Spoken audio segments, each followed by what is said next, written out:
Mi hermana intentó avergonzarme frente a todos, pero se olvidó de un detalle crucial. ¿Recuerdas a Rodney? ¿Tu amigo de la infancia que lloraba todo el tiempo? Mi hermana Elaine preguntó con una voz dulce que siempre significaba problemas.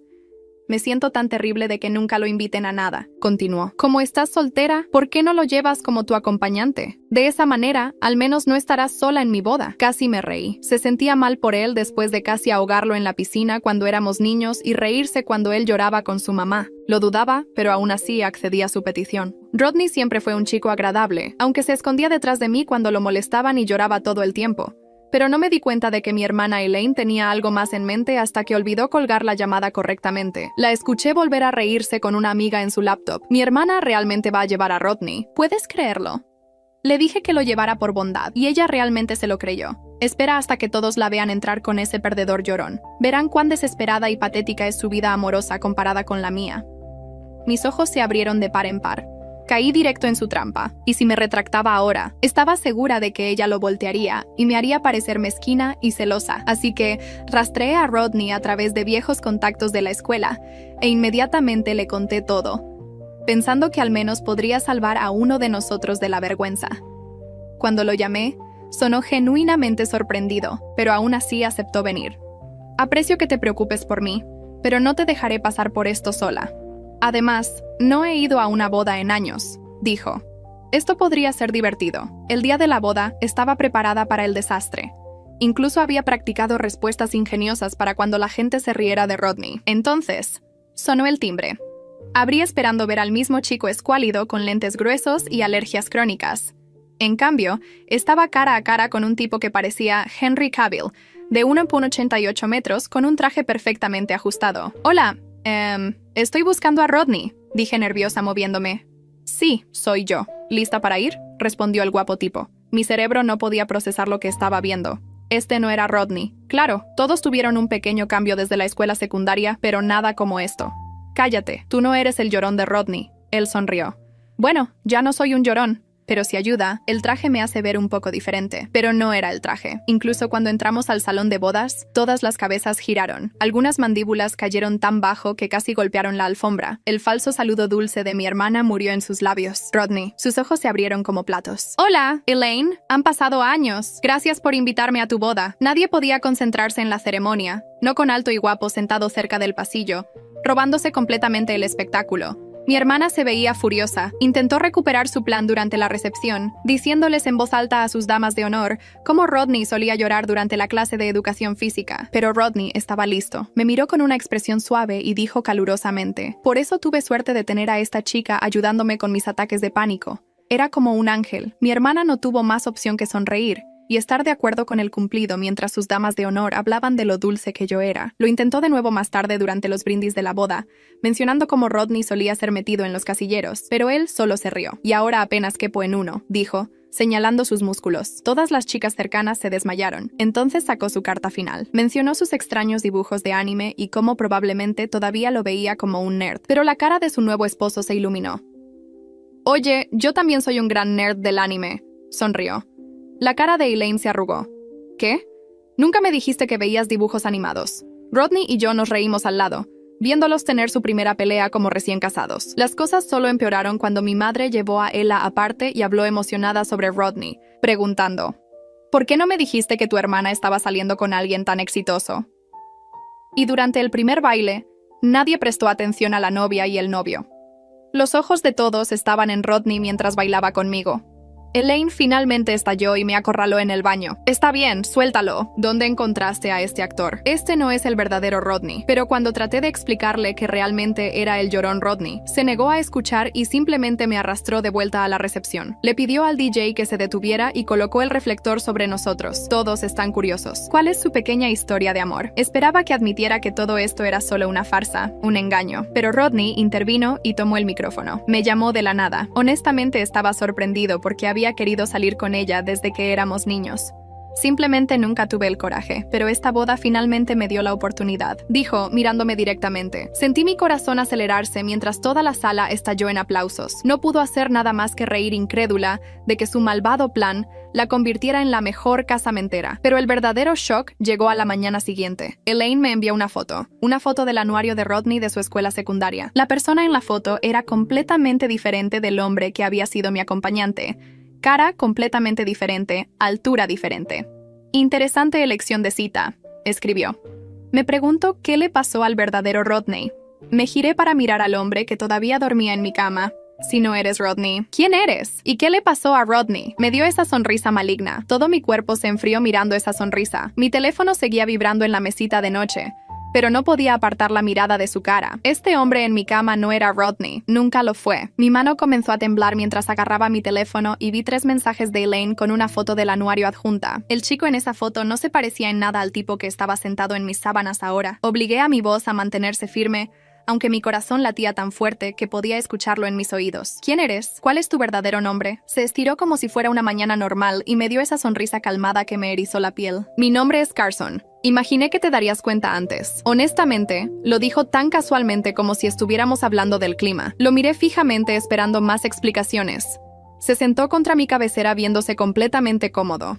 Conocí a Rodney cuando éramos niños. Pensé que sería justicia poética presentarme como él en la boda de tu hermana después de cómo nos trató en aquel entonces. Su explicación sonaba ensayada, como si la hubiera practicado, pero algo se sentía mal en todo esto. Mi cerebro seguía gritándome que lo sacara de mi apartamento ahora mismo. Tiré la manta más fuerte alrededor de mí y me levanté. Necesitas irte ahora mismo. Mi voz salió más firme de lo que esperaba, pero mis manos todavía temblaban. Carson no se movió rápido. Se tomó su tiempo para salir de la cama y encontrar su ropa de anoche. Todo el tiempo, seguía hablando sobre qué tan real se sintió nuestra conexión y cómo estaba reaccionando exageradamente a algo que realmente no importaba. Se puso su camisa lentamente como si tuviera todo el tiempo del mundo. Nos divertimos, ¿verdad? ¿Realmente importa qué nombre usé? Quería gritarle, pero solo señalé mi puerta. Vete ahora. Finalmente se fue, pero no sin darme esta mirada como si yo fuera la irrazonable. En el segundo en que mi puerta se cerró, la cerré con llave y la revisé 2 veces. Luego agarré mi teléfono y llamé a Maya, porque necesitaba a alguien que me dijera que no estaba loca por sentirme asustada y violada en ese momento. Contestó al segundo timbrazo, y apenas pude pronunciar las palabras antes de empezar a llorar. Me dijo que me quedara quieta y que estaría allí en 20 minutos. Me senté en mi sofá mirando mi puerta hasta que escuché su toque. Maya entró con 2 cafés y su laptop ya abierta. Se sentó a mi lado y puso su brazo alrededor de mí. Maya escuchó toda la historia sin interrumpir, tomando notas en su laptop mientras yo le contaba cada detalle desde el momento en que Carson apareció en mi puerta hasta que lo obligué a irse esta mañana. Cuando terminé, ella cerró su laptop y me miró directamente. Esto no es solo un tipo raro que mintió sobre su nombre. Esto es suplantación de identidad y posiblemente algo peor. Necesitas documentar todo ahora mismo mientras está fresco en tu memoria. Pasamos las siguientes 2 horas escribiendo una cronología de eventos con capturas de pantalla de todos los mensajes entre Carson y yo, fotos de la boda y la foto del anuario que Elaine había enviado. Maya insistió en que también escribiera cómo me sentía en cada punto de la historia, porque eso importaría si necesitaba alguna orden de restricción más adelante. La idea de que esto pudiera escalar tanto me hizo sentir enferma, pero sabía que tenía razón. Después de que Maya se fue, me senté sola en mi apartamento sintiéndome completamente estúpida. ¿Cómo no me di cuenta de que no era Rodney? Revisé cada conversación que tuvimos antes de la boda buscando pistas que había perdido. Todas nuestras llamadas telefónicas habían sido breves, y él siempre tenía alguna razón para no poder hacer videollamada. Dijo que su cámara estaba rota, o que estaba en un lugar con mala señal, o que estaba en el trabajo y no podía hablar mucho. Ahora me daba cuenta de que cada excusa era una señal de alerta que había ignorado porque estaba demasiado enfocada en molestar a mi hermana. Al día siguiente llamé a la estación de policía local y pregunté sobre presentar un reporte. El oficial al teléfono sonaba aburrido cuando le expliqué la situación. Entonces, ¿él mintió sobre su nombre pero ustedes fueron a una boda juntos?, preguntó, como si eso lo hiciera menos serio. Sí, pero no sabía que estaba mintiendo hasta después. Traté de explicar. ¿Te lastimó físicamente? No. ¿Te robó algo? No. Entonces realmente no hay nada que podamos hacer, señora. Mentir sobre tu nombre no es técnicamente un crimen, a menos que esté cometiendo fraude o robo de identidad. Le agradecí y colgué, sintiéndome aún más impotente que antes. Esa noche, Carson comenzó a enviarme mensajes. Quería hablar y explicar todo correctamente. Dijo que lo estaba convirtiendo en un problema más grande de lo que era y que nuestra conexión era real sin importar cómo empezara. Cada mensaje me hacía sentir más incómoda. No respondí a ninguno de ellos, pero tampoco bloqueé su número porque Maya había dicho que necesitábamos guardar cualquier evidencia de contacto no deseado. Carson envió 23 mensajes esa noche, pasando de disculpas a enojo a culparme por sacarlo sin darle la oportunidad de explicarse correctamente. Una semana después, Elaine me llamó. Inicialmente pensé que estaba llamando para disculparse o al menos reconocer su parte en esta pesadilla, pero estaba equivocada. Entonces, ¿vas a decirme la verdad sobre tu novio falso?, demandó. Lo busqué en internet y no existe ningún Rodney que se vea así en nuestros viejos registros escolares. Respiré profundamente tratando de mantener la calma. No fue mi novio falso, Elaine. Fue un tipo que se hizo pasar por Rodney y me engañó a ambas. Ella se rió. Oh, por favor. Obviamente lo contrataste para hacerme quedar mal en mi propia boda. Ahora mamá sigue preguntando sobre tu exitoso novio y tengo que explicar que era todo falso. La conversación se volvió más fea a partir de ahí. Le conté sobre descubrir que Carson había mentido, sobre sentirme violada y asustada, y sobre su constante acoso. Esperaba aunque sea un poco de empatía, pero Elaine simplemente siguió haciéndolo sobre ella y cómo esto arruinó su boda perfecta. Finalmente le colgué cuando comenzó a acusarme de inventar drama para robar atención en su día especial. Esa fue la última vez que hablé con mi hermana durante meses. Maya me ayudó a encontrar un abogado especializado en órdenes de restricción. Su nombre era Karen Chen y tenía buenas reseñas sobre ayudar a mujeres en situaciones similares. Durante nuestra consulta revisó toda la documentación que había recopilado. Tienes un caso sólido para una orden de restricción temporal, dijo. Los mensajes constantes después de que claramente le pediste espacio muestran un patrón de acoso. Y el hecho de que mintió sobre su identidad para acceder a ti agrega otra capa de preocupación. Chen explicó que presentar una orden de restricción significaba ir a la corte y potencialmente ver a Carson de nuevo, lo que me aterrorizó.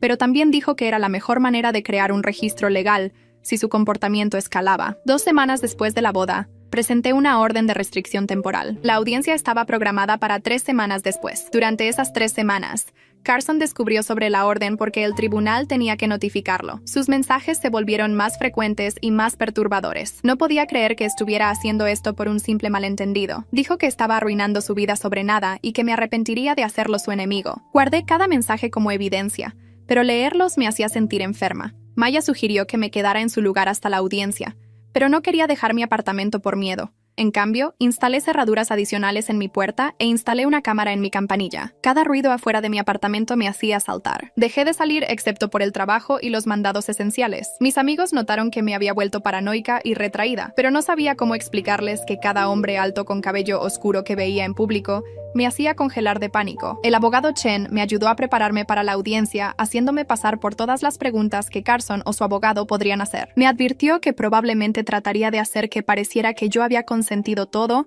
o que estaba exagerando porque estaba avergonzada de acostarme con alguien que apenas conocía. Escuchar esas palabras en voz alta de un abogado que estaba de mi lado me hizo sentir aún peor sobre tener que enfrentarlo en la corte. Una noche, aproximadamente 2 semanas después de presentar la orden de restricción, llegué a casa del trabajo y encontré un sobre en mi puerta. Adentro había una foto impresa de la boda mostrando a Carson y a mí bailando juntos, viéndose completamente felices. En la parte de atrás, alguien había escrito: ¿recuerda cuando esto era real?, con un marcador rojo. Mis manos temblaban tanto que apenas pude tomar una foto de ello antes de llamar a Maya.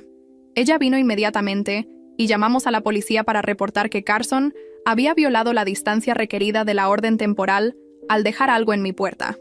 El oficial que respondió tomó un reporte, pero parecía escéptico sobre si esto contaba como una violación, ya que técnicamente no había evidencia de que Carson personalmente lo dejara allí. Podría haber enviado a alguien más a hacerlo, o incluso podría haber sido puesto allí antes de que se presentara la orden temporal, explicó. Cada encuentro con la policía me hacía sentir como si estuviera exagerando o siendo histérica, aunque sabía en mi interior que algo estaba muy mal con toda esta situación. Maya comenzó a buscar información sobre Carson en línea, ya que ese era claramente un nombre falso también, o al menos no el nombre que había usado en el pasado.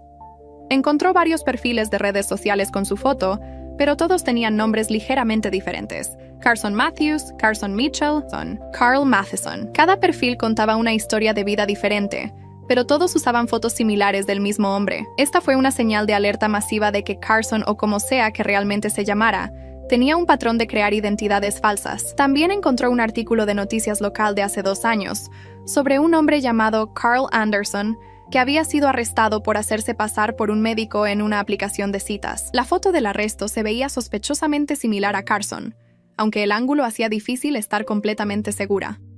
Maya imprimió todo y lo agregó a mi archivo de evidencia para la audiencia de la corte, que ahora estaba a solo una semana de distancia. Cuanto más investigaba Maya, más aterrador se volvía todo. Encontró un hilo en Reddit de hace 3 años, donde las mujeres discutían a un hombre que encajaba con la descripción de Carson y que había usado múltiples nombres e historias falsas para conocerlas. Una mujer dijo que se había hecho pasar por un veterinario, y otra dijo que fingió ser un piloto. Todas describieron el mismo patrón de ser encantador al principio, luego volverse posesivo y enojado cuando intentaban terminar las cosas. Una mujer incluso mencionó que había conseguido una orden de restricción contra él bajo el nombre Brian Carson en Chicago hace 2 años. Maya contactó a algunas de las mujeres del hilo de Reddit usando mensajes privados. 2 de ellas respondieron confirmando que el hombre en las fotos de la boda era definitivamente la misma persona que las había engañado. Una de las mujeres, cuyo nombre era Tanner, ofreció hablar conmigo por teléfono sobre su experiencia. Durante nuestra llamada, describió exactamente el mismo patrón de comportamiento que yo había experimentado. La atención intensa al principio, las excusas sobre por qué no podían hacer videollamadas, luego el acoso cuando intentó terminar las cosas. Tanner me advirtió que Carson o Brian, o como sea que se llamara, era experto en manipular situaciones para hacerse ver como la víctima. Dijo que cuando trató de obtener una orden de restricción contra él en Chicago, él había presentado evidencia haciéndola parecer la acosadora, porque ella había enviado múltiples mensajes tratando de obtener respuestas sobre por qué había mentido. El juez finalmente otorgó la orden, pero Carson había hecho que el proceso fuera mucho más difícil de lo necesario al voltear cada interacción para hacerla parecer inestable. Esta información hizo que mi próxima audiencia judicial se sintiera aún más abrumadora.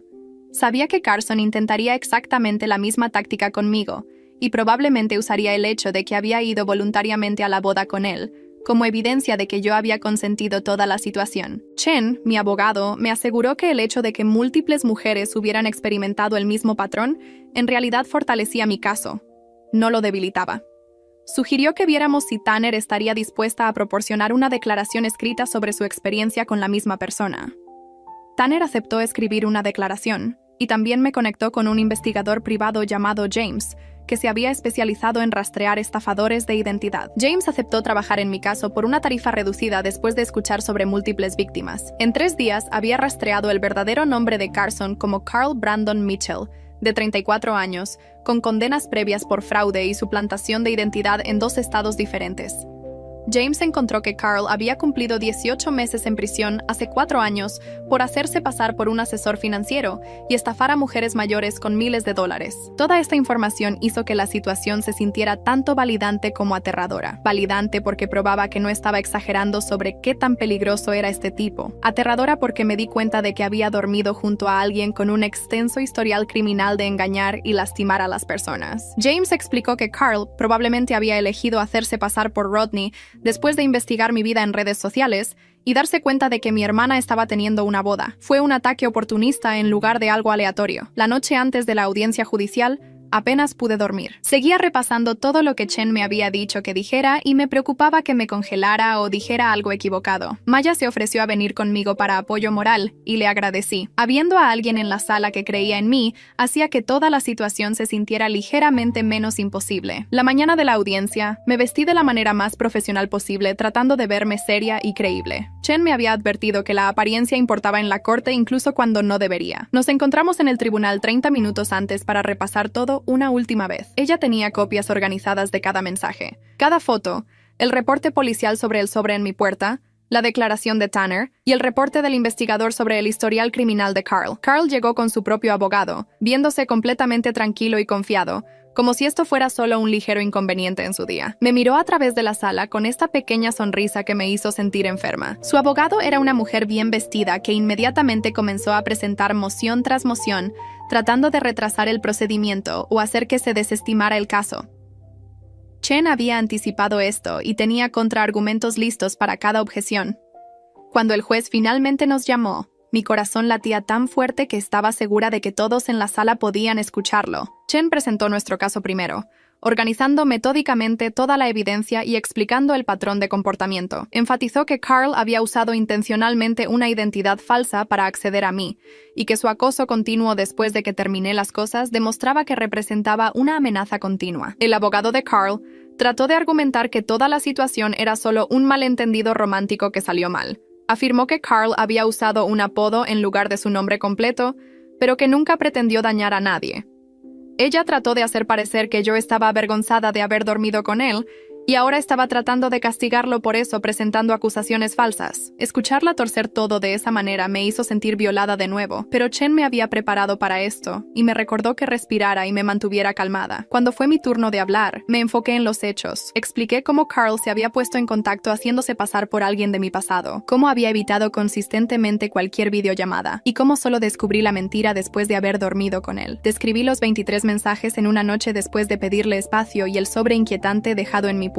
Mantuve mi voz firme aunque quería llorar mientras le contaba al juez exactamente cómo toda esta situación me había hecho sentir violada y asustada en mi propio apartamento. El juez hizo preguntas sobre la cronología de los eventos y sobre mis intentos de poner fin al contacto con Carl. Chen proporcionó copias de todos los mensajes donde yo había declarado claramente que Carl necesitaba dejar de contactarme. El juez también preguntó sobre las convicturas criminales previas de Carl, y el abogado de Carl intentó argumentar que esas eran irrelevantes para este caso, pero Chen explicó que establecían un patrón de comportamiento que hacía creíble que Carl representara una amenaza continua. Después de aproximadamente 40 minutos de testimonios y argumentos, el juez otorgó una orden de restricción temporal válida por 1 año. Carl tenía prohibido contactarme de cualquier manera, acercarse a mi apartamento o lugar de trabajo, o intentar contactar a cualquiera de mis amigos o familiares en mi nombre. Si violaba cualquiera de estos términos, enfrentaría cargos criminales y posible tiempo en prisión. Escuchar al juez pronunciar esas palabras me hizo sentir validada de una manera que no había sentido desde que todo esto comenzó. Salir del tribunal se sintió como el primer paso real hacia recuperar mi vida. Pero Chen me advirtió que una orden de restricción era solo un pedazo de papel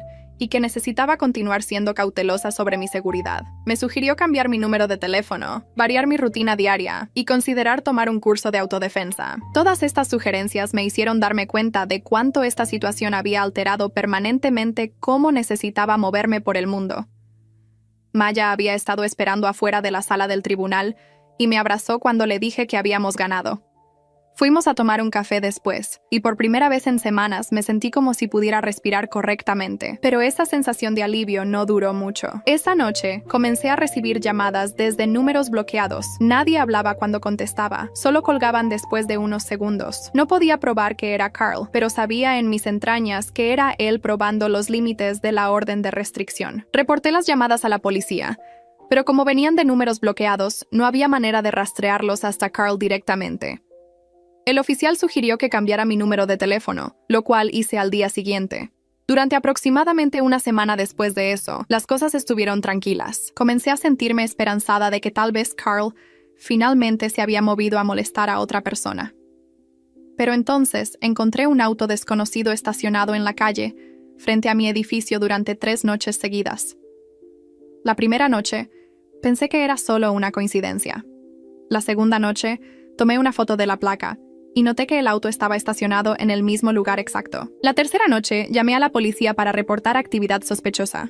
Cuando llegaron, el auto se había ido.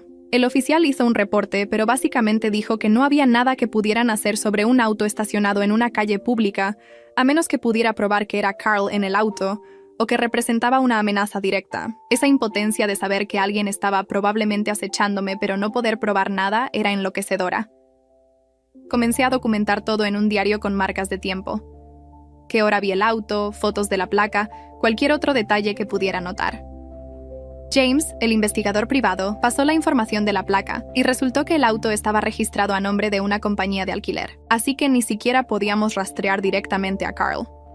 Estaba siendo cuidadoso para no violar técnicamente la orden de restricción, mientras todavía me hacía sentir perseguida en mi propia vida. Durante este tiempo, también comencé a tener problemas en el trabajo. Mi concentración estaba destruida debido al estrés constante. Cometía errores que normalmente nunca habría cometido. Mi jefa me llamó después de que perdí una fecha límite importante y expresó preocupación por mi desempeño. No quería entrar en toda la situación con Carl, porque sentía vergüenza de cómo toda la situación me hacía parecer ingenua o estúpida. Así que solo dije que estaba lidiando con algunos problemas personales y que mejoraría. Pero las cosas no mejoraron. Las pesadillas empezaron alrededor de 3 semanas después de la orden de restricción. Soñaba con despertarme y encontrar a Carl parado sobre mi cama, o con ir a trabajar y tenerlo esperándome en el estacionamiento. Me despertaba en pánico con mi corazón acelerado, y luego no podía volver a dormirme por horas. La privación del sueño solo empeoró todo lo demás en mi vida. Maya sugirió que hablara con un terapeuta sobre el trauma de toda la situación. Inicialmente resistí porque seguía diciéndome a mí misma que esto no era lo suficientemente malo como para necesitar terapia.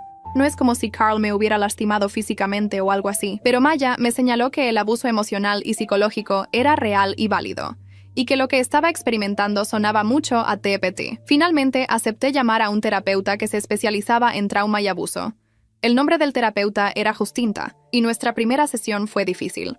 Seguía minimizando lo que había sucedido, llamándolo un malentendido o diciendo que no era tan malo comparado con lo que otras personas atraviesan. Justinta me detuvo a la mitad y preguntó por qué estaba restando importancia a algo que claramente había violado mi seguridad y confianza. No tenía una buena respuesta. Durante las próximas varias sesiones, ella me ayudó a ver el patrón entre cómo Elaine me había tratado toda mi vida y por qué no reconocí las señales de alerta de Carl. Había pasado tantos años poniendo excusas por la crueldad de Elaine para mantener la paz familiar que mi instinto era ignorar las señales de advertencia y priorizar la comodidad de otras personas sobre mi propia seguridad. Justinta dijo que esto no era un defecto de carácter, era un comportamiento aprendido de crecer en una familia donde hablar sobre el maltrato me hacía ser etiquetada como sensible o dramática.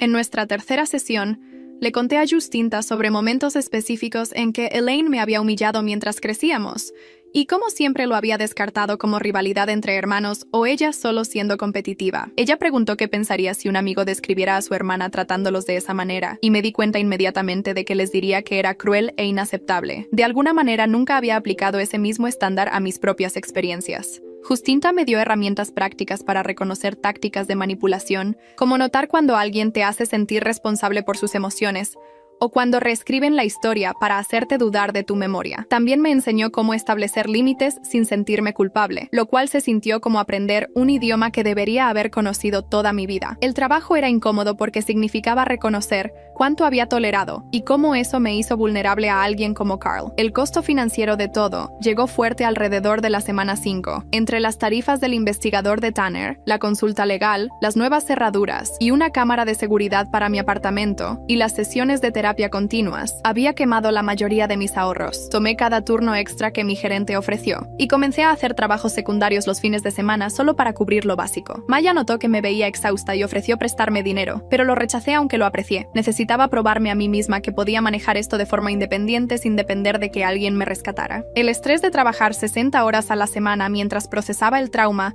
me hizo sentir como si estuviera funcionando vacía, pero rendirme no era una opción. Preparaba comida barata los domingos, cancelé mis suscripciones de streaming y dejé de comprar café afuera. Cada dólar importaba cuando estaba reconstruyendo mi sentido de seguridad desde cero. Alrededor de la semana 7, algunas personas de la boda comenzaron a contactarme preguntando qué había sucedido realmente con Carson. Me había mantenido mayormente alejada de las redes sociales, pero aparentemente Carson había estado publicando cosas vagas sobre ex locas y cómo algunas personas no pueden manejar una conexión genuina. Una dama de honor que apenas conocía envió un largo mensaje preguntando por mi versión de la historia, porque había escuchado relatos contradictorios. Me di cuenta de que Carson estaba ejecutando su propia contranarrativa para hacerme parecer inestable o vengativa. Escribí una breve explicación factual a las personas en las que realmente confiaba, diciendo que Carson había mentido sobre su identidad y que había obtenido una orden de restricción después de descubrir su historial criminal. No entré en detalles sobre la manipulación o la violación que sentí.